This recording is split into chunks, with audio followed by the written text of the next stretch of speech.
y pues dando ese valor agregado que necesitamos saber al momento de analizar los casos. Doctor, muchísimas gracias por estar aquí. Le cedo el foro. Muchas gracias, Gelida, por la invitación y por la presentación. Mucho gusto. Mi nombre es Carlos Pinto. Como mencionaba Gelida, en los últimos 5 años me dediqué en la Organización Panamericana de la Salud a difundir el tema de los ESAVIS o la seguridad de las vacunas. Esta noche me han invitado justamente a tocar uno de los temas más importantes, creo yo, es el resultado final que todos esperamos cuando detectamos un caso de SAVI o detectamos un caso de un evento posterior a la vacunación y son esas experiencias y desafíos en la evaluación de causalidad. Una causalidad que tiene una metodología bien establecida, si no es así para todos los fármacos en vacunas, es bien estricta y que está regida por el Manual Regional e Internacional de la OPS y de la OMS. Quiero mencionarles también, antes de empezar esta sesión, que en este momento no me encuentro vinculado a la Organización Panamericana de la Salud, por lo que voy a hablar en persona propia, pero sí les quiero contar varias experiencias desde el punto de vista técnico y clínico que me gustaría que ustedes como Asociación de Farmacovigilancia tengan en consideración en su práctica diaria. Dicho esto, quisiera comenzar también mencionándoles que el temario que vamos a ver el día de hoy, vamos rápidamente a hacer un pequeño y breve repaso sobre algunos conceptos básicos de lo que es la seguridad de las vacunas y de lo que son los eventos supuestamente atribuibles a la vacunación o inmunización, como ustedes lo conocen, es AVIS. Posteriormente vamos a ahondar sobre dos casos clínicos que quisiera compartirles la experiencia. Son casos clínicos no de la vida real, pero sí inspirados en el ejercicio clínico de apoyo técnico que ofrecí a los diferentes comités de evaluación de causalidad en la región. Y finalmente vamos a ver algunos desafíos y problemas e inconvenientes que pueden tener el análisis de causalidad si no se realiza de manera adecuada. Al final vamos a tener un espacio, espero no demorarme más de 40 minutos para que al final tengamos espacio para las preguntas, dudas o inquietudes. Sin embargo, si durante la sesión se presenta alguna inquietud, le pediría el favor a Gelida, no estoy viendo en este momento los participantes o las manitos que puedan estar arriba, le pediría el favor si me puede ayudar en la moderación de esas preguntas si es que las hubiese. Claro que sí. Como, gracias, Gelida.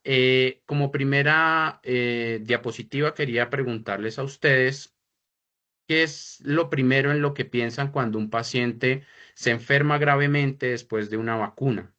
¿Qué es en lo primero que debemos tal vez evitar como población general, pero también como encargados de la farmacovigilancia?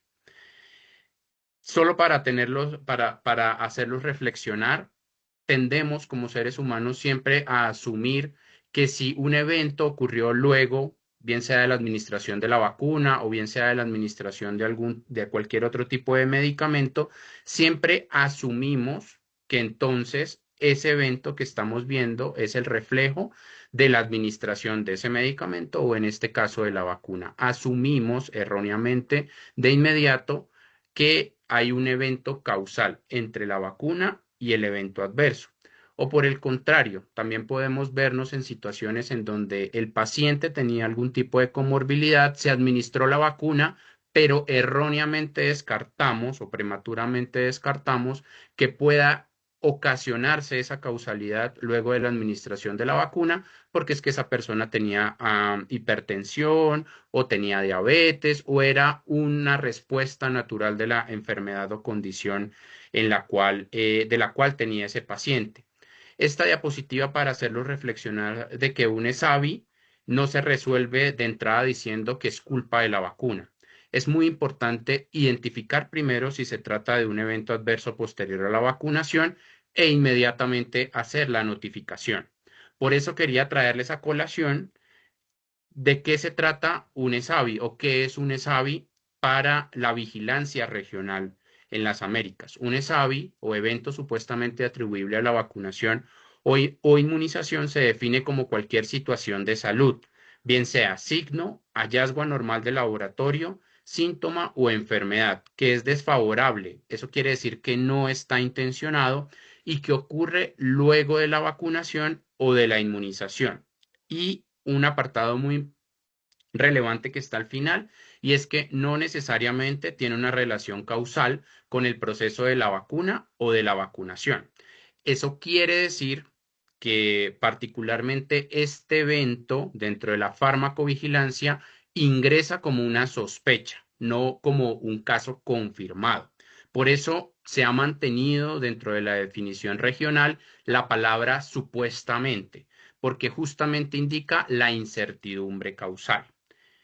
¿Qué quiere mencionarse eso? Que notificar un ESAVI no significa afirmar causalidad, no significa que fallamos como sistema o que falló la vacuna, simplemente significa que se debe activar una respuesta inmediatamente en el sistema de farmacovigilancia o en el sistema de vigilancia nacional para que haya una ruta de investigación.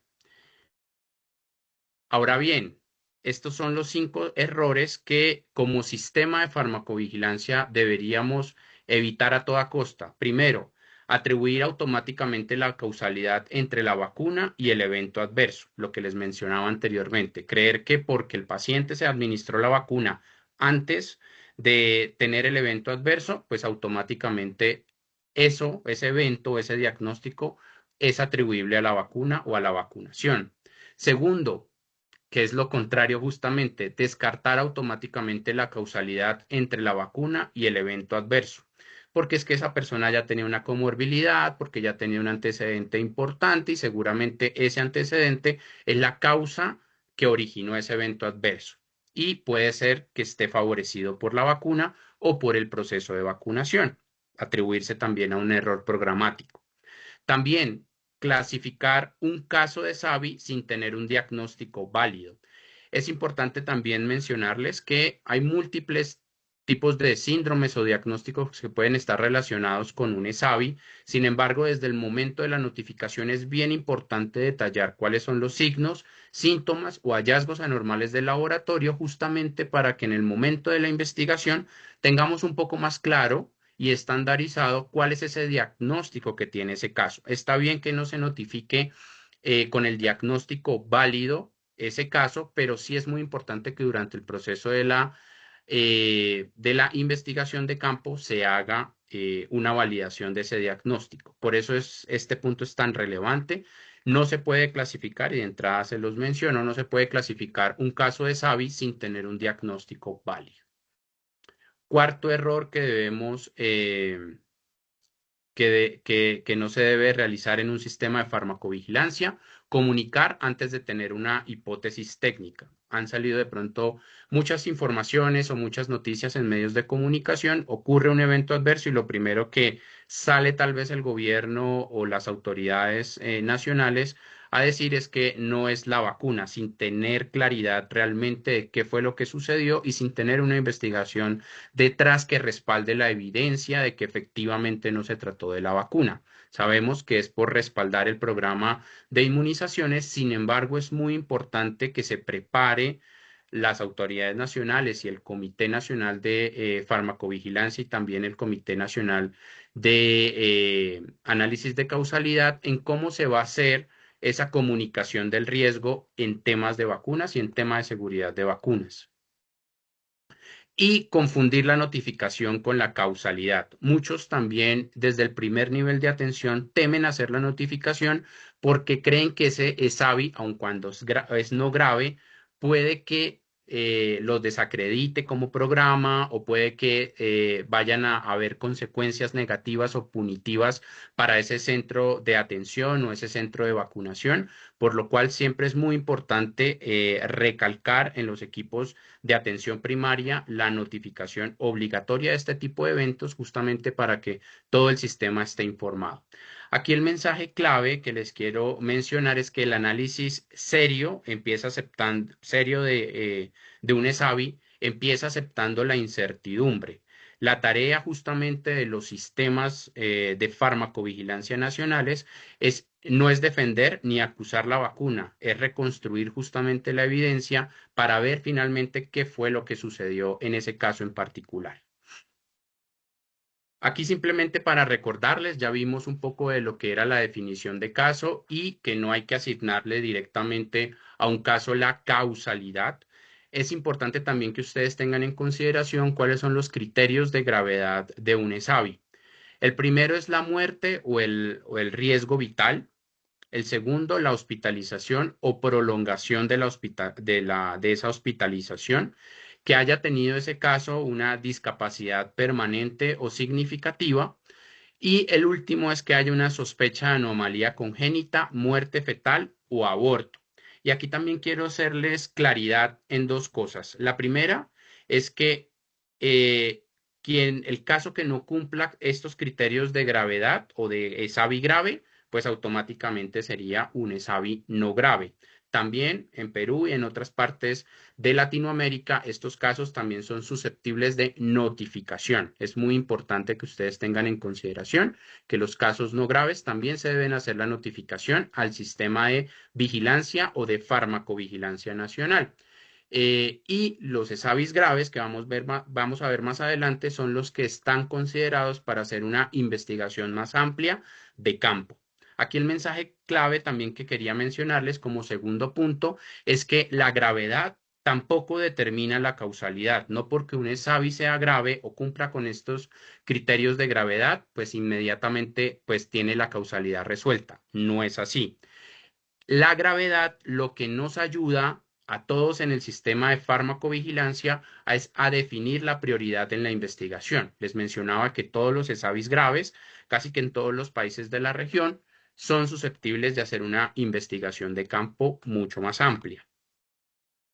Y aquí me quiero detener un momento para hacerles una diferenciación en lo que es la vacunación y lo que es la inmunización. Esto para que ustedes más adelante también tengan en cuenta los orígenes que pueden tener esa causalidad. Vacunación es el acto, la administración, la manipulación, la cadena de frío, la dilución, la técnica, el sitio anatómico donde administré la vacuna. Aquí es donde residen los errores programáticos o la clasificación en los errores programáticos y también los problemas en la calidad del producto, ¿vale? Por otra parte, la inmunización es la respuesta biológica del antígeno o de los componentes a la vacuna. Y perdón, es donde están relacionados los casos clasificados, creo que comúnmente ustedes lo conocen como A1, relacionados con el producto, con la vacuna, con esa respuesta que tiene la vacuna en el cuerpo. Aquí el mensaje clave es esta distinción porque permite separar los eventos que son ocurridos por el producto, por los errores programáticos, eventos por ansiedad o por estrés, que también están categorizados como relacionados con la vacunación o inmunización, los problemas de calidad y diferenciarlo de lo que es los eventos coincidentes. Listo. Hasta este punto vimos lo que era la notificación, vimos lo que era la detección con lo que significa que es un ESAVI, vimos la distinción entre los ESAVIs graves y los no graves, pero ¿qué sucede luego de que se hace una notificación, principalmente de los ESAVIs graves? Se tiene que hacer una investigación completa. Y de acuerdo al Manual Regional de Vigilancia de los ESAVIs, para que haya un acto de análisis de causalidad, primero tengo que recopilar toda la información y evidencia individual de ese caso, por lo cual necesito una investigación completa. Esa investigación, ¿qué tiene? Tiene desde el punto de vista de farmacovigilancia, se tiene que hacer toda la trazabilidad del producto en lo que tiene que ver desde los aspectos regulatorios, cómo llegó al país, todo lo que tiene que ver con la cadena de frío, lo que tiene que ver con los permisos de administración de ese producto también, la verificación de alertas internacionales relacionadas con falsificación del producto farmacéutico. hay un trabajo adicional de los equipos de epidemiología o de vigilancia en salud pública por recabar la información clínica y epidemiológica de ese caso, principalmente para identificar otros aspectos que puedan estar relacionados eh, con ese evento adverso en particular. Eventos, condiciones o situaciones o factores de riesgo que no estén relacionados con la vacuna, pero sí con el evento que está presentando el caso. Y por último, también se tiene que hacer una verificación programática. Eso quiere decir, tiene que hacerse una visita al lugar de vacunación con las direcciones de inmunizaciones para verificar los estados de capacitación de las personas que están administrando o que administraron esa vacuna al caso, para verificar los antecedentes, si es que hay más casos de pronto relacionados con ese mismo lote, para identificar todos los temas, pues en general programáticos de la administración de ese biológico. Como mensaje clave es que, y esto también para que les quede en la memoria, el comité no debería, el comité de evaluación de causalidad no debería recibir solo un relato clínico, no solamente la historia clínica del caso. Debe recibir un expediente técnico completo. Esa es la evidencia que ellos esperarían para hacer el análisis de causalidad, con los tres componentes que les acabo de mencionar. Recuerden también que un caso mal investigado o que no se investiga no se puede clasificar, simplemente se devuelve y se pierde el tiempo de los profesionales o del equipo técnico que están haciendo las veces de comité de evaluación de causalidad y del secretariado técnico también, que muchas veces recae en cabeza de las autoridades regulatorias nacionales, de las autoridades de vigilancia en salud pública y de las autoridades de inmunización. Ahora, ¿qué documentación mínima dentro de esa investigación de campo debería llegar al comité de evaluación de causalidad? Recuerden que sin la documentación completa o la investigación completa de campo es muy complicado hacer o llegar a finalmente a vislumbrar una conclusión de causalidad. Entonces es muy importante tener la historia clínica completa que me permita establecer una línea de tiempo, tener la claridad de cuándo empezó el evento, cuál fue la vacuna, pero también cuáles fueron los síntomas, los signos y síntomas iniciales que tuvo ese caso, cómo progresaron en el tiempo, cuáles fueron los laboratorios originales, tanto para clínicos como de imágenes diagnósticas o de apoyos diagnósticos, que me permitan establecer finalmente un diagnóstico, pero también le permitan al comité establecer cuál fue esa línea secuencial que tuvo ese caso, cómo se fue complicando o cómo evolucionó el evento, también para tener claridad desde el punto de vista clínico. Laboratorios e imágenes es muy relevante y muy importante tenerlos, ojalá siempre los originales. De entrada les menciono que en muchos de los casos es muy complicado recoger toda la información que se necesita, principalmente en estos laboratorios y principalmente las imágenes. Pero muchos expertos en el comité sí necesitan la imagen para corroborar los hallazgos que hizo el radiólogo en particular. El certificado de la vacunación, ojalá el físico y también el electrónico para hacer corroboración. Aquí también pueden haber distinciones de lo que se dijo en un primer momento dentro de la notificación contra lo que finalmente en la investigación de campo se pudo encontrar. Entonces es muy importante tener tanto el registro físico como el electrónico si es posible. También es importante que dentro de la investigación de campo programática, los evaluadores o quien está haciendo la investigación de campo verifiquen si hay otros vacunados con el mismo lote y la misma vacuna. Esto es principalmente para identificar conglomerados. También es muy importante, luego de tener toda la historia clínica y todos los paraclínicos, es importante tener la validación del diagnóstico.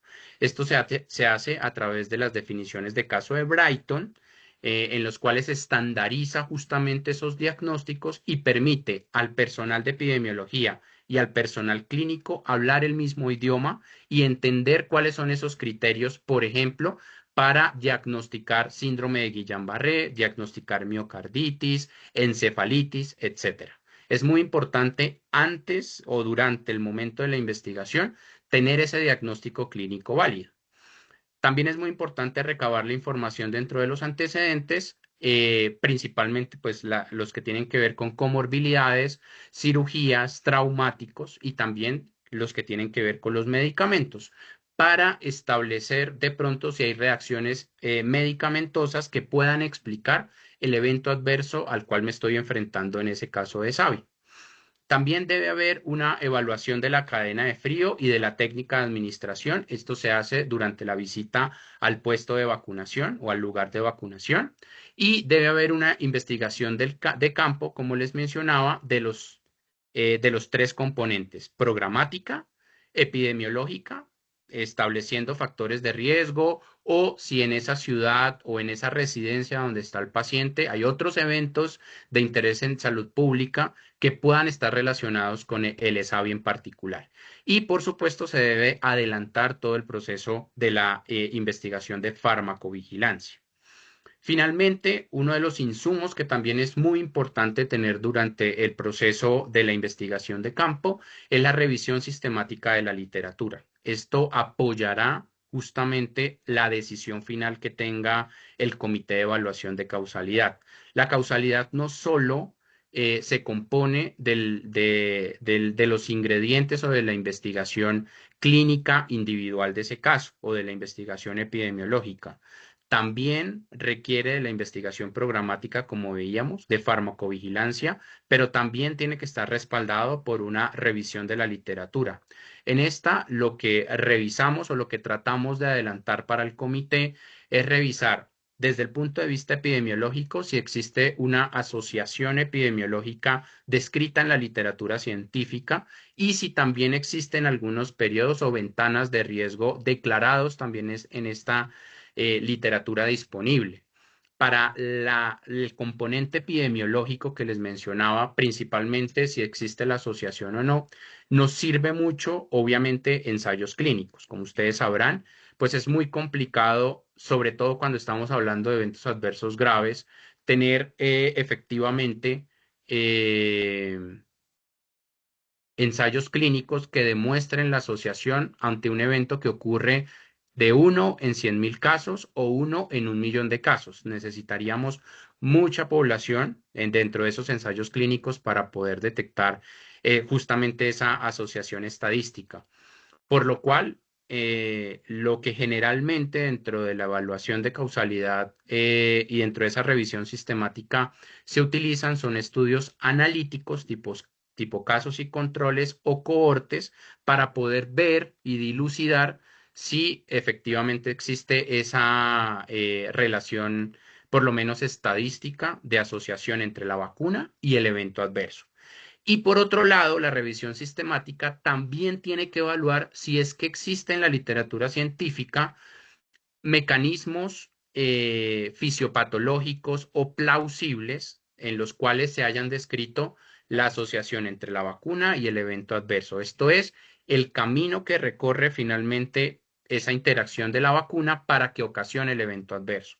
Son muy pocos los estudios que están declarados, principalmente para vacunas nuevas. No hay ningún estudio que demuestre esa plausibilidad biológica o ese mecanismo causal, por lo cual es muy complicado. Pero la evidencia que nos puede servir allí son estudios observacionales, estudios en animales o estudios in vitro que justamente hayan estudiado esta relación de plausibilidad biológica. Entonces, dentro de la revisión sistemática de la literatura, que debe tener el expediente mínimo para la causalidad, debe tener esos dos componentes, el componente epidemiológico y el componente de mecanismo causal.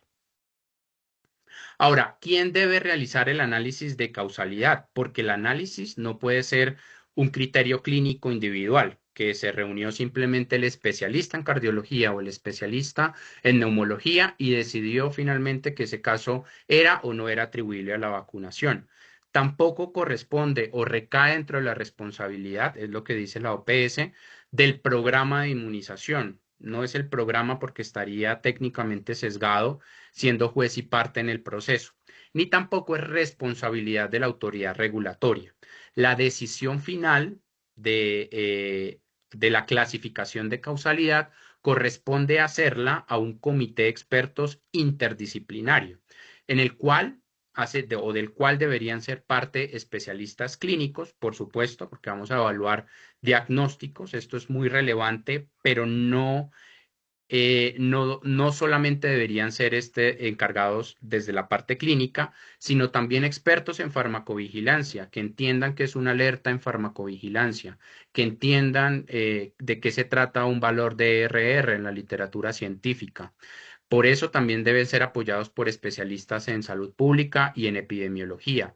Por supuesto, la parte clínica es muy importante al principio revelar cuál es ese diagnóstico, validar ese diagnóstico y las comorbilidades, pero luego viene las demás evidencias que se deben tener en cuenta y para eso es necesario tener un equipo de farmacovigilancia, salud pública y epidemiología que pueda entender muy bien esa evidencia y también traducirla durante el proceso de análisis de causalidad. Por eso el valor del comité no está en solo en decidir, está en proteger la calidad técnica, metodológica también, la independencia, por eso no recae el criterio ni en una institución de salud, ni en el programa de inmunizaciones, ni en la autoridad regulatoria, y también esto respalda la legitimidad de la conclusión al final, que haya sido un comité independiente y que no esté patrocinado o por la industria farmacéutica o que no haga parte de estos programas de inmunización o de la autoridad regulatoria nacional. Ya entendidos quiénes son los responsables de hacer el análisis de causalidad, tenemos la OMS y la OPS han dispuesto una metodología o herramientas metodológicas que son guiadas para hacer este análisis de causalidad y constan de estos 4 pasos que ustedes ven en pantalla. También de antemano ofrezco disculpas porque en este momento no vamos a ver la herramienta completa porque no alcanzaríamos a revisar los casos clínicos que les tengo propuestos, pero vamos a ver de qué se compone cada uno de estos 4 pasos. También mencionarles que un entrenamiento en análisis de causalidad tomaría demasiado tiempo, no es el objetivo de esta sesión, por lo cual vamos a ver esos 4 pasos. El primer punto, la elegibilidad. Este es muy importante porque me permite hacer, o permite al comité más bien, hacer un chequeo general y rápido de si el paciente, si ese caso en particular, ese SAVI grave, está listo o no para ser llevado a análisis de causalidad y nos pregunta dentro de la herramienta que también está disponible de manera online, está gratuita, por parte de la OMS y de la OPS, nos pregunta primero si hay un diagnóstico válido, si tenemos muy bien definido cuál es la vacuna del antecedente de este evento en particular y si la investigación de campo está completa. Adicionalmente, también nos pregunta si tenemos un diagnóstico válido. Si cualquiera de esas 4 preguntas no está totalmente respondida o no, o el comité no tiene claridad en alguna de ellas, ese caso simplemente no se puede analizar, queda en stand-by hasta que se consiga la información que está pendiente.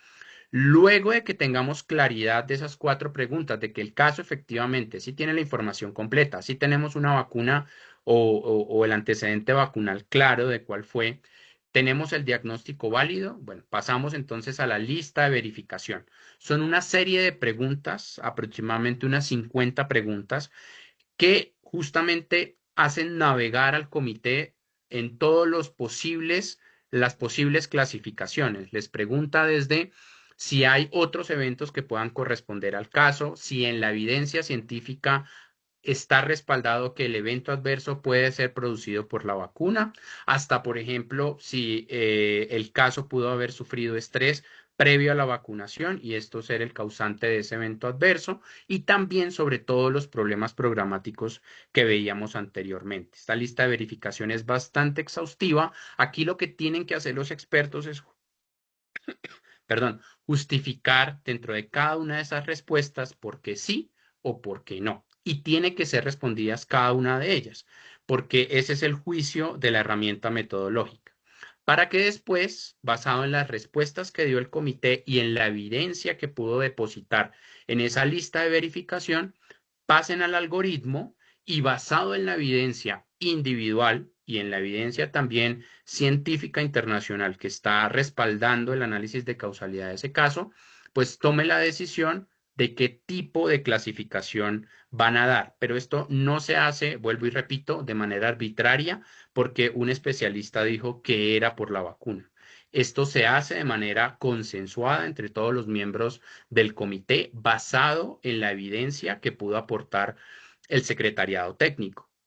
Evidencia que proviene principalmente de la investigación de campo, que está respaldada por esos tres componentes que veíamos también anteriormente, el componente epidemiológico, programático y de farmacovigilancia. Y finalmente, basado en esa evidencia que pudieron recabar, pues se va a dar una clasificación. Dentro de la clasificación, quería ser un poquito más extenso aquí con ustedes, y es que la clasificación puede ser A, o bueno, tenemos en general cuatro tipos de clasificaciones: asociación causal congruente con la vacuna o vacunación; B, indeterminado; C, sin asociación causal congruente, lo que llamamos casos coincidentes; y D, casos que lastimosamente, o porque no tenemos toda la información completa, o porque la información no la vamos a poder recabar, ese caso queda como D, no clasificable. Dentro de la clasificación A, tenemos los relacionados con la vacuna o cualquiera de sus componentes. A2, desviación de la calidad de la vacuna. A3, error programático. A4, estrés en torno al proceso de la vacunación. Eso es dentro del componente A. Dentro del componente B tenemos indeterminados, o que la relación temporal es congruente, pero la evidencia es insuficiente o es conflictiva. B1, tenemos que la temporalidad justamente es congruente sin evidencia definitiva. Puede ser una primera señal, pero no hay evidencia suficiente para yo poder catalogarlo como un A. Y B2, hay factores en ese caso que son determinantes, pero la evidencia es conflictiva, bien sea evidencia individual o evidencia que se pudo investigar durante las revisiones sistemáticas. La C, ya les mencionaba, esa clasificación lo conocemos como caso coincidente, y la D es no clasificable. Aquí lo importante es que ustedes también entiendan que es muy importante, por supuesto, tener al final la respuesta del comité y saber qué pasó con ese caso grave, pero que es solo el inicio y no el final esa clasificación. La clasificación, aparte de tener esa respuesta de qué pasó con el caso, le permite al programa de inmunización, a la Autoridad Regulatoria Nacional y a Vigilancia en Salud Pública mejorar sus procesos y procedimientos. Ahora sí, visto este contexto general de qué es un ESAVI, cómo se notifica, cuáles son los ESAVIs graves, cuáles son los elementos importantes para la... ¿Hay alguna pregunta?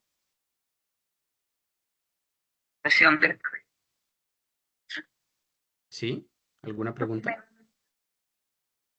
Doctora Paqui, ¿No? ¿alguna pregunta? Creo que tiene su micrófono abierto ya. Y ahí lo cerré.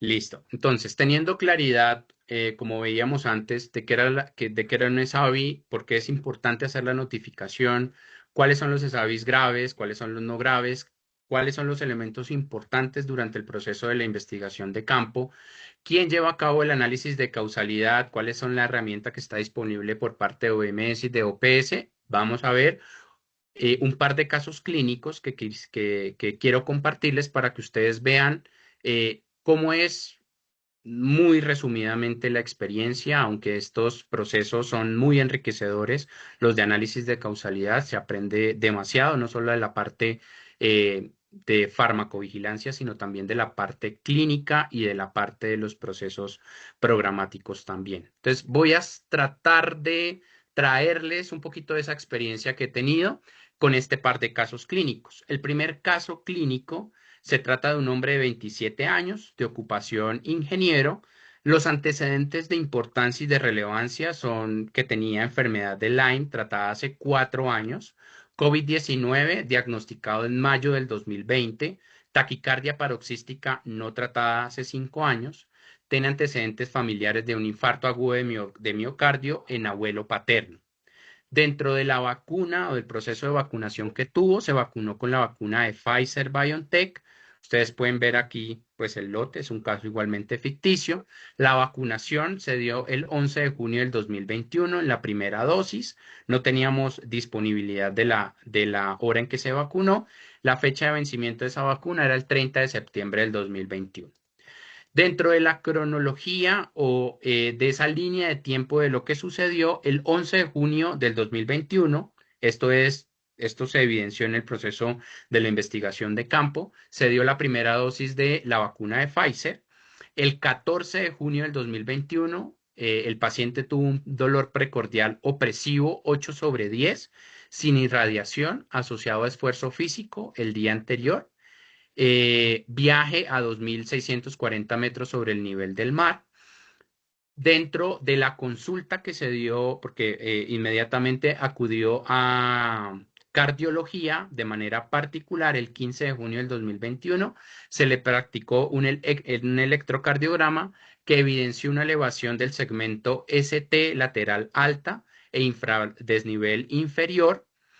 El médico en su momento dio orden de que fuera al servicio de urgencias porque podría estar cursando eventualmente con un infarto agudo de miocardio, dado los hallazgos del electrocardiograma. En el servicio de urgencias sospechan principalmente de una miocarditis y a descartar una isquemia o un infarto agudo de miocardio. Durante el proceso de hospitalización, le practican los siguientes paraclínicos. Tiene una troponina T, que ustedes pueden evidenciar que está bastante elevada, una PCR, que también está elevada en 47, y un ProBNP, que también está elevado en 746. Dentro del cuadro hemático tenía unos leucocitos que también están elevados con franca neutrofilia. Tenía un dímero D negativo, una prueba de COVID-19 negativo, panel viral y pruebas de autoinmunidad negativas. Cardiología le practica un electrocardiograma, siguen persistiendo los signos de lesión miocárdica aguda, a descartar signos de bloqueo, le hacen un ecocardiograma que está normal, le hacen también una angiografía coronaria para descartar el infarto agudo de miocardio que está normal y le practican una resonancia nuclear magnética cardíaca que es compatible con miocarditis de patrón no agudo. En seguimiento, luego de la hospitalización o durante el proceso de hospitalización, las troponinas fueron en franco descenso, el electrocardiograma y el ecocardiograma se mantuvieron sin cambios. El 17 de junio del 2021, finalmente se le da egreso al paciente con el diagnóstico de miocarditis aguda. El médico, el cardiólogo que atendió el caso, no aconseja la administración de la segunda dosis de COVID-19. Durante el proceso de investigación de campo que se dio tiempo después de la hospitalización, se evidenció en el lugar de vacunación que el transporte del biológico no tuvo ninguna novedad. Los termos estuvieron en las temperaturas acordes. Se administró también el producto biológico con las jeringas recomendadas del punto de vista de farmacovigilancia. Se evidenció o se verificó el lote de la vacuna. El producto estaba desde el punto de vista regulatorio bien. También se comprobó el tema de la caducidad, que era como se mencionaba en el carnet, sin ESAVIS graves con el mismo lote en el mismo sector o en el mismo puesto de vacunación donde se atendió este caso. Y desde el punto de vista epidemiológico, bueno, ustedes pueden ver allí del mismo biológico, fueron 6 vacunados, 5 recibieron la segunda dosis, ninguno presentó un evento adverso posterior a la vacunación, por lo cual no se pudo concluir que hubiese un conglomerado de eventos adversos graves. Dentro de la revisión de la literatura, estableciendo muy bien el diagnóstico, que ya vamos a ver cuáles fueron esos criterios, pues se revisó el tema de la miocarditis. Y aquí están viendo ustedes los dos componentes que les mencionaba anteriormente dentro de la revisión de la literatura que se hace. Dentro del componente epidemiológico, la literatura lo que mencionaba, recordemos que esto era 2021, es que hay una asociación consistente entre las vacunas de ARN mensajero, Pfizer y Moderna, y miocarditis o pericarditis. El riesgo absoluto si bien existe, es bajo, es menos de 2 eh, en riesgo relativo, es mayor o se puede presentar con mayor frecuencia en jóvenes varones y en ventanas temporales cortas, de 1 a 7 días después de la vacunación. Pero no solamente cuando hacemos la revisión de la literatura, en este componente epidemiológico, revisamos SRR o SOR. También verificamos las limitaciones que tuvieron los estudios. Y en los estudios en particular que se revisaron para miocarditis, se vio alta heterogeneidad en la población que se escogían para los estudios. Hubo un sesgo en la vigilancia y en la definición particularmente de lo que era miocarditis, una clasificación en muchos de los casos errónea y el GRADE, para los que saben de revisiones sistemáticas, mide justamente ese riesgo de sesgo. La calidad de esa información era baja a muy baja.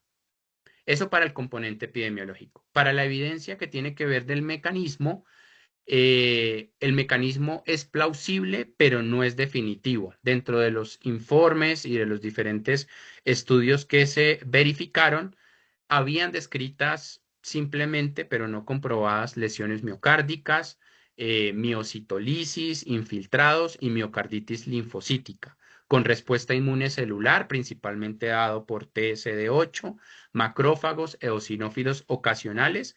Sin embargo, estos estudios no comprobaban ese mecanismo y simplemente eran hipótesis, por lo cual no se puede establecer un mecanismo único ni la causalidad individual. Eso fue lo que arrojó la revisión sistemática de la literatura. Ahora bien, hay que hacerse, o desde el principio les mencionaba que en la lista de verificación, en la lista de chequeo inicial, el comité debió haber verificado, y también en la investigación de campo se debió haber verificado si ese caso cumplía o no con la definición de caso de miocarditis o de pericarditis. Este caso en particular sí cumplía con el diagnóstico de miocarditis aguda de acuerdo a la definición de caso de Brighton. Les mencionaba Brighton. Es una colaboración a nivel internacional que han definido cuáles son los criterios para ciertos diagnósticos que están relacionados con los eventos adversos posteriores a la vacunación. No definen causalidad. Lo único que definen son esos criterios a tener en cuenta para establecer el diagnóstico y la certeza diagnóstica. Este caso en particular tenía miocarditis aguda con un nivel de certeza 1, principalmente dado, como ustedes vieron en la descripción, por una alta troponina que tenía ese caso, el electrocardiograma que revelaba la elevación del ST en la cara lateral e infradesnivel en la inferior, y la resonancia magnética cardíaca que era compatible con una miocarditis. Por eso, dentro de los criterios de Brighton, se estableció que era criterio 1.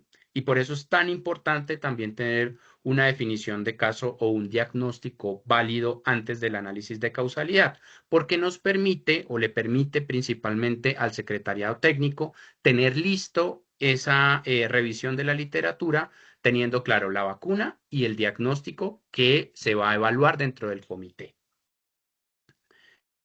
Ahora verifiquemos cuál fue algunas de las discusiones que tuvo el comité y esto hace parte de la lista de verificación de la herramienta metodológica de la OPS y de la OMS. Como les menciono, aquí simplemente se los quise reunir en 6 preguntas principales. Sin embargo, el comité tiene que analizar todas esas 50 preguntas, responderlas absolutamente todas y dar la justificación correspondiente.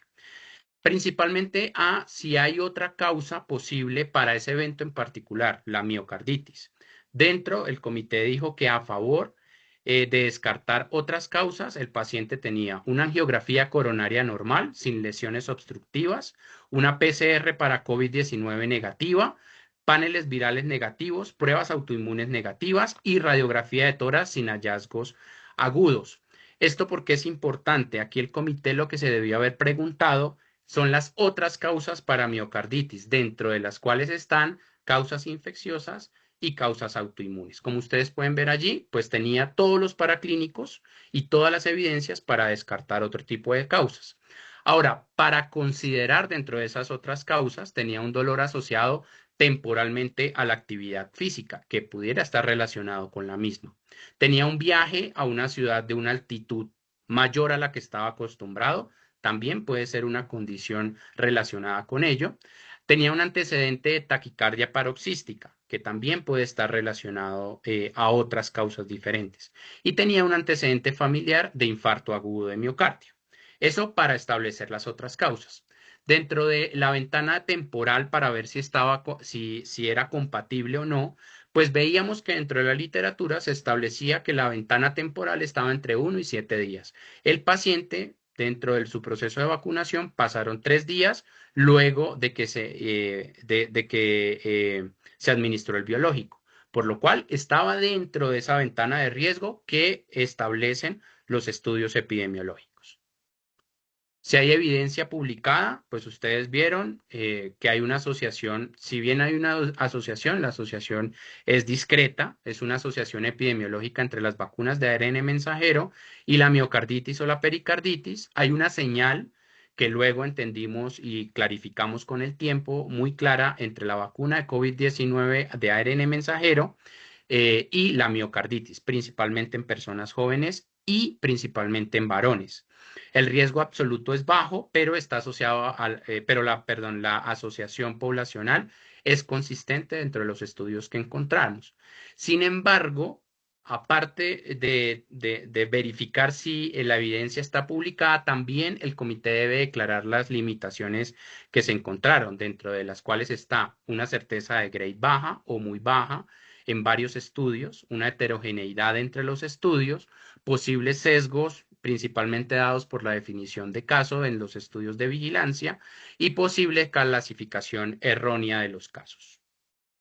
Finalmente, la definición, dado toda esta discusión luego que vio el comité, es que era un caso A1, un evento relacionado con la vacuna o cualquiera de sus componentes. Discúlpenme que no les mostré la demás discusión. Si hay evidencia en contra de una asociación causal, el comité no encontró una evidencia. Esto es, no solamente preguntarse si hay evidencia de aquí para allá de la vacuna puede ocasionar el evento adverso, sino al contrario, hay evidencia en contra de que la vacuna puede ocasionar el evento adverso. Esto también se lo tiene que preguntar el comité y no encontró evidencia al respecto. Luego, si también hay una plausibilidad biológica, ya veíamos que habían algunos estudios que describían solamente algunos mecanismos como hipótesis, pero no eran ninguno de ellos comprobados y el paciente no tenía ningún medicamento o algún otro factor de riesgo que estuviera relacionado o que pudiera relacionarse con otra de las causas. Por eso, finalmente, luego de toda esta discusión, el comité dijo o aseveró que con el respaldo de la evidencia científica y el respaldo también de la evidencia en la investigación de campo, este caso se correspondía a un evento relacionado con la vacuna o cualquiera de sus componentes. ¿Qué nos deja de lección este caso? Que no solamente tenemos que tener en consideración la temporalidad postvacunal, sino la convergencia o la unión entre el diagnóstico documentado, estudios complementarios que estuvieron muy bien descritos en el caso, como en el caso de la resonancia nuclear magnética, que nos permitían establecer muy bien ese diagnóstico de miocarditis. Estos estudios y toda esta evidencia redujeron las causas alternativas y la evidencia científica disponible también sustentó este análisis de causalidad, por lo cual ustedes pudieron observar que la causalidad no es solo intuición clínica, no es simplemente que el cardiólogo lo vio y estableció que era o no era la vacuna. Tuvo detrás este análisis de causalidad toda una discusión desde el punto de vista de vigilancia en salud pública, farmacovigilancia y de todo el tema de inmunizaciones. Vamos ahora rápidamente, porque ya me quedan unos minutitos nada más, con el segundo caso clínico. Este segundo caso clínico sí presenta un desafío bastante importante, a diferencia del anterior, donde veíamos que recolectando toda la información y haciendo los estudios precisos, podemos llegar finalmente satisfactoriamente a un análisis de causalidad. Pero ¿qué pasa si nos sucede lo contrario? Entonces vamos a ver este segundo caso clínico, que se trata de un adolescente masculino de 15 años sin antecedentes patológicos, farmacológicos, alérgicos ni hospitalarios recientes, sin antecedentes referido de COVID-19 y tampoco se documentaron antecedentes relevantes para el análisis del evento. No tenía antecedentes patológicos, quirúrgicos, ni ninguno de ellos. Dentro del proceso de la vacuna, se administró la vacuna de Coronavac, ya era su segunda dosis, vía intramuscular en el punto de vacunación institucional. El lote reportado está allí como ustedes lo ven, la dosis también.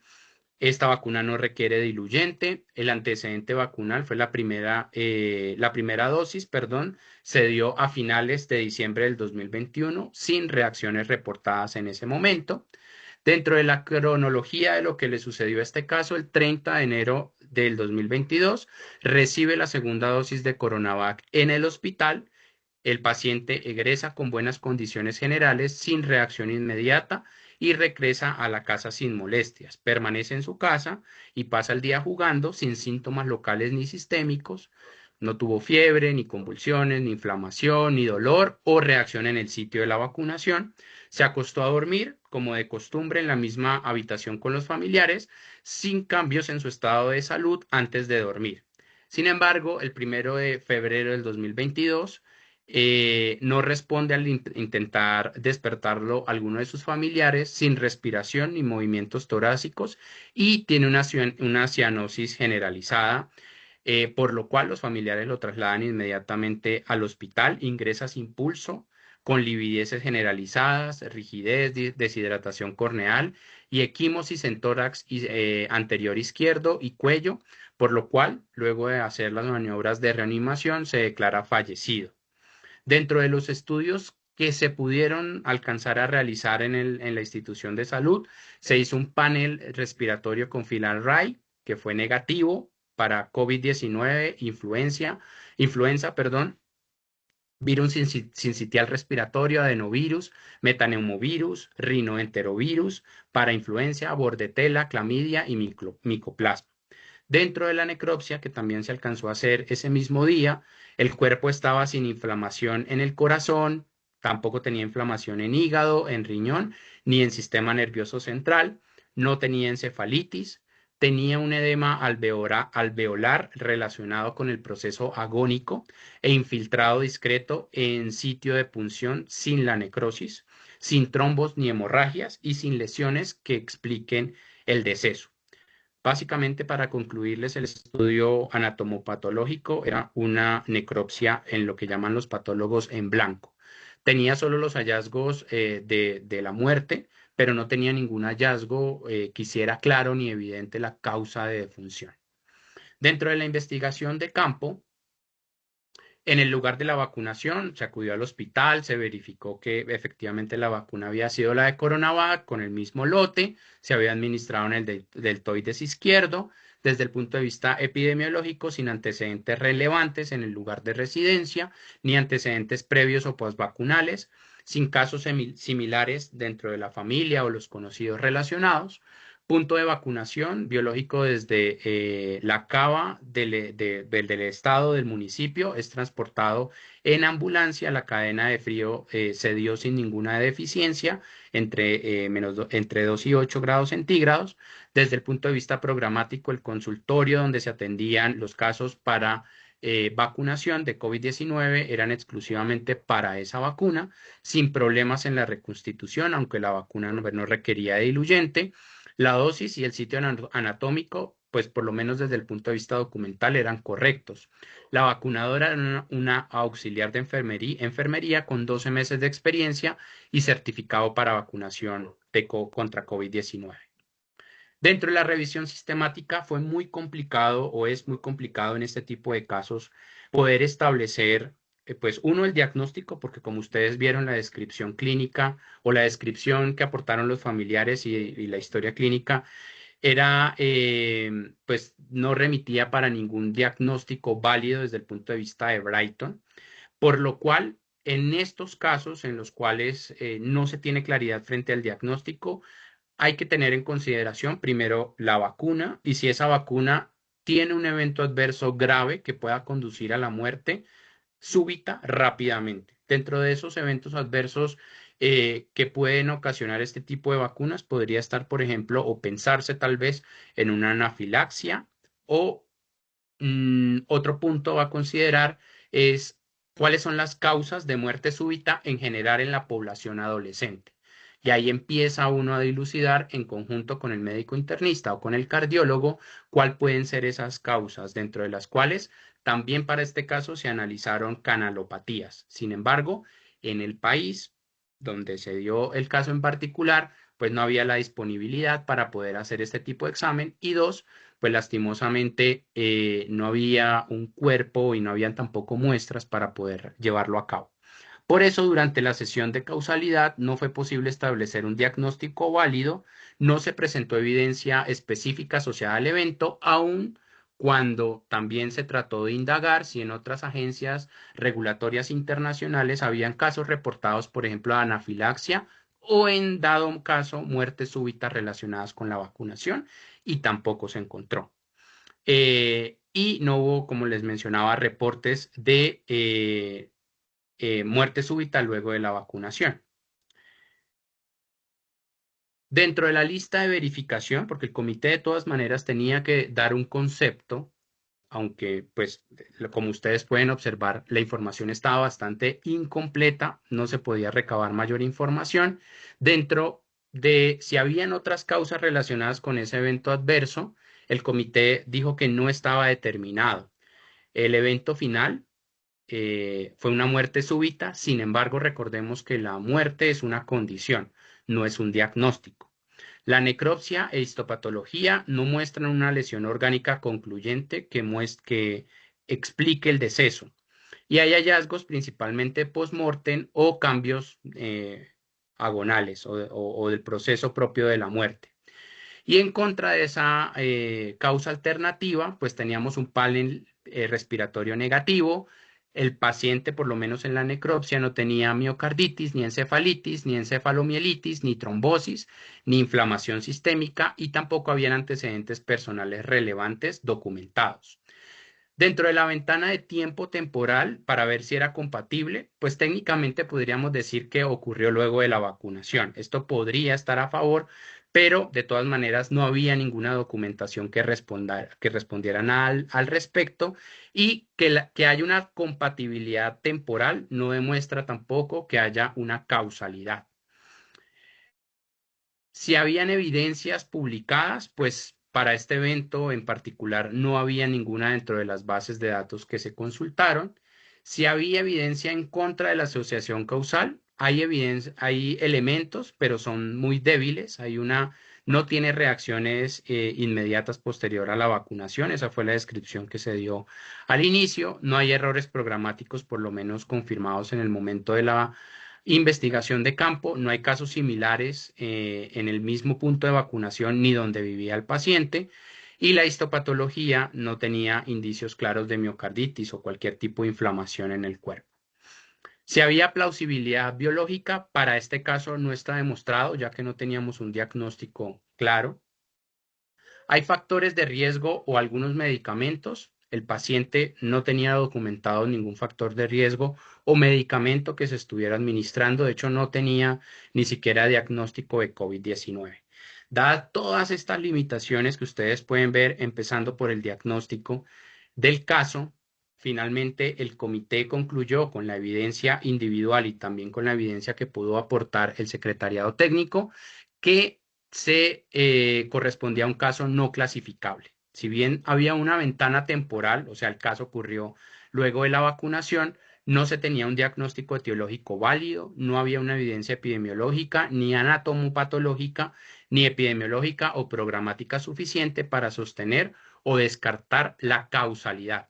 La clasificación queda limitada por la incertidumbre diagnóstica, por lo cual el caso quedó como una clasificación D. Ahora bien, pueden quizás los comités encontrarse con algún tipo de estos casos y si más adelante, por algún motivo, se puede esclarecer el diagnóstico o hay evidencia adicional que permita establecer ese diagnóstico y tener el respaldo de la evidencia científica, pudiera nuevamente el comité convocar a reunión para hacer una nueva revisión, una nueva discusión del caso clínico, nuevamente con la herramienta de análisis de causalidad y tratar de establecer la causalidad. Sin embargo, en este caso es bastante complicado, como ustedes lo pudieron observar, añadiendo otros temas sociales también que es muy complicado volver hacia atrás.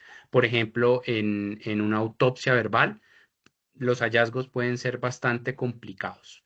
Entonces, pudieron ustedes observar un caso en el cual se pudo documentar completamente el evento adverso y se pudo finalmente tener una feliz conclusión de análisis de causalidad, y otro caso en el cual, por más que se hizo o se trató de hacer una investigación o de recabar la información completa, lastimosamente las evidencias, principalmente que tenían que ver con la patología, no fueron conclusivas, por lo cual el comité tiene que documentar todas esas limitaciones y finalmente decretar la clasificación de ese caso en particular. ¿Qué nos enseña este caso? Que la muerte no es un diagnóstico, recordemos, es una condición final. Tenemos que, en el momento de hacer la investigación de campo, recabar toda la información para tratar de esclarecer cuál fue ese diagnóstico que finalmente indujo la muerte.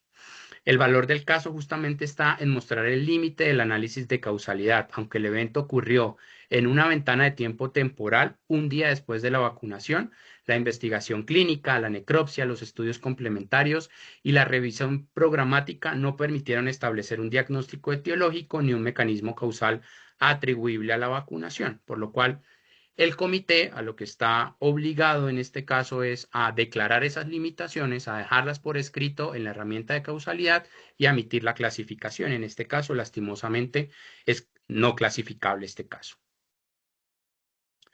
Bueno, y a través de estos casos quería yo finalizar con estas últimas dos diapositivas mostrándoles cuáles pueden ser esos errores a grandes rasgos que pueden no facilitar la evaluación de causalidad y que debilitan la conclusión de un comité. El primero es que puedo llevar casos al comité sin un diagnóstico válido ni una certeza suficiente, bien sea por presión política o presión de otros estamentos. No podemos llevar ningún caso si no tenemos una investigación de caso completa y un diagnóstico válido que permita al comité finalmente concluir el análisis de causalidad de ese caso en particular. Analizar expedientes incompletos o mal documentados, simplemente tener la historia clínica del momento en que ocurrió el ESAVI, pero no tener la historia clínica completa de la evolución de ese caso. Eso también puede llevar a errores al comité, por lo cual es necesario tener toda la documentación completa si es que quiero tener finalmente ese análisis de causalidad. Tercero, clasificar sin una investigación completa del caso, ya lo veíamos, tiene que tener los tres componentes. No se vale únicamente tener el nivel programático o el nivel epidemiológico o la historia clínica para analizar el caso. Necesito los tres componentes completos de manera individual para poder establecer ese análisis de causalidad. Ignorar causas alternativas o diagnósticos diferenciales, es decir, no, es que la resonancia nuclear ya me dice que es una miocarditis, entonces es la miocarditis y el comité se ensaña en qué es eso. También es importante, aun cuando se tenga la certeza a través de una imagen diagnóstica, siempre corroborar los diagnósticos diferenciales en los casos. 5. Aplicar la causalidad como opinión y no como metodología. Comités que únicamente se guían por la intuición de un clínico o por la intuición clínica de un evaluador y no aplican la herramienta de causalidad de la OMS y de la OPS. No justificar técnicamente cada pregunta de la lista de verificación de la metodología. Como les decía, es más o menos 50. Son bastantes, sí. Se tienen que justificar todas también. Y es muy importante porque ese es el respaldo que tiene tanto el comité como las autoridades nacionales para decir que se hizo una evaluación rigurosa y técnica desde el punto de vista metodológico a nivel global. La 7, no revisar datos agregados, conglomerados o señales que el comité de pronto no pida a los secretariados técnicos o a vigilancia o a farmacovigilancia los datos agregados para visualizar si es que hay algunos otros casos que puedan corresponder a conglomerados relacionados con el caso que se está analizando. Esto es muy importante también. No contar con un comité capacitado, independiente y transparente. Comités que, por ejemplo, pertenezcan también o estén filialmente relacionados la autoridad regulatoria o la dirección de inmunizaciones o la dirección de vigilancia. Ya veíamos que pueden tener algunos sesgos en contra de que la vacuna pueda ocasionar el evento adverso, por lo cual, pues deben ser comités capacitados, entrenados, pero también de manera independiente. Y finalmente, cerrar un caso sin traducir la clasificación en acciones. Como les mencionaba, sí, es muy importante tener el análisis de causalidad al final de un caso. Todos quisiéramos saber cuáles son esos casos graves y por qué condiciones son las que tuvieron esa causalidad. Sin embargo, también es importante que esa reunión de causas y hallazgos particulares de cada uno de esos casos se traduzcan en mejoras para el programa de inmunización y para la autoridad regulatoria. Y finalmente, quisiera terminar con esta frase: un buen análisis de causalidad protege y sostiene la confianza en la inmunización en el programa de vacunación. Protege tanto al paciente, al programa, orienta a la autoridad regulatoria y sostiene la confianza en la vacunación. Y con esto cierro mi intervención. Muchísimas gracias. Quedo abierto a preguntas o inquietudes que se tengan al respecto. Muchísimas gracias, doctor Carlos. La verdad que ha sido bastante enriquecedora, bastante por revisar también, bastante por revisar y practicar. Tengo aquí una pregunta yo en el chat, se lo leo, es sobre la herramienta. Ujú. Cuando existen factores de riesgo previos y hay exposición, me imagino exposición al producto, ¿cómo se pondera su influencia frente a la posible relación de la vacuna? Sí, ahí es muy importante que pueden haber distintos tipos de factores de riesgos que evalúa la herramienta. Uno de ellos, los que les mencionaba, son los medicamentos. Explícitamente hay una pregunta que hace alusión al respecto. Ahí es donde juega importante relevancia que haya un especialista en farmacovigilancia para verificar si es que hay alguna relación entre el evento adverso y ese medicamento, a ver si hay alguna condición medicamentosa que lo pueda ocasionar. También se pregunta específicamente, aparte de ese tipo de productos o medicamentos alopáticos, si hay medicamentos homeopáticos u otros factores como drogas, licor y demás que puedan estar relacionados con el evento adverso. Y, por supuesto, otras condiciones de salud o diagnósticos que pudieran estar relacionados, como pueden ser antecedentes o durante el proceso de la atención si se diagnosticó alguna otra condición que pueda tener ese hallazgo. Aquí lo importante y lo relevante es que durante el proceso de la investigación se tienen que evaluar cada una de esas condiciones o cada uno de esos antecedentes justamente para hacer visible al comité que pueden ser estos antecedentes los responsables del evento adverso. Eso por un lado. Por el segundo lado, también es importante, pues si hay un establecimiento de que ese factor de riesgo, ese factor ambiental al que estuvo expuesto ese paciente o ese medicamento en particular, sí puede tener o sí puede llevar a cabo ese evento adverso, establecer muy bien cuál era el historial en el que estuvo expuesto. Pues no es lo mismo si, por ejemplo, estuvo expuesto a un medicamento un día antes de presentar el evento adverso, como una miocarditis, por ejemplo, o estar expuesto al chikungunya o al Zika, que son condiciones que también son favorables para una miocarditis un día antes de presentar el evento, a haberlo tenido una semana antes. Entonces, todos esos factores tienen que ser ponderados eh, por los especialistas y por el comité en pleno para identificar justamente si es suficiente esa exposición que tuvo al medicamento, al ambiente o a otras condiciones y si es suficiente para que finalmente tuviese ese evento adverso. También se evalúa, como les mencionaba, no se evalúa durante el proceso o durante la herramienta, no se evalúa eh, no se evalúa solamente la vacuna, sino esas otras condiciones. Y la herramienta es una herramienta que si bien está estructurada en preguntas, no es cuantitativa. No le doy yo un peso numérico para establecer si una causa es suficiente o no. Esto todo depende del criterio técnico y clínico que tenga el comité en el momento de hacer la evaluación de causalidad. Hay algunas preguntas que orientan la discusión, pero justamente cada una de esas respuestas se dan desde el ámbito cualitativo, no cuantitativo, por lo cual no le puedo ya asignar o el comité no le puede asignar numéricamente un peso mayor a la vacuna o mayor al evento o al factor de riesgo. ¿Sí? Ok, doctor, muchísimas gracias por la respuesta y me comentas, Carmen, si todo bien. No veo más preguntas en el chat. Tengo yo una pregunta que me surgió cuando estuvo compartiéndonos, principalmente para la parte del armado del comité. Usted mencionó que hay que tener un especialista clínico, un especialista en farmacovigilancia y uno en epidemiología, ¿no? En esta experiencia, esta sugerencia en el armado de este equipo multidisciplinario, ¿está basado en alguna recomendación directamente de las guías de OMS o EPS? ¿O es la experiencia pues de la que estuvo en el equipo? Me gustaría saber porque aquí en Perú, le comento, está iniciando una especialidad de farmacovigilancia como tal, una segunda especialidad. Entonces, me pareció muy interesante que lo plasme dentro de un comité. No se suele hacer, ¿no? Es el clínico o el epidemiólogo y me gustaría conocer un poquito su experiencia en esa constitución.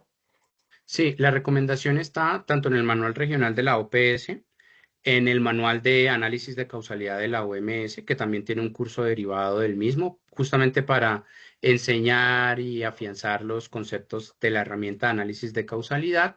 Y también están los estatutos de un comité que se conformó en la OPS, que es el Comité Regional de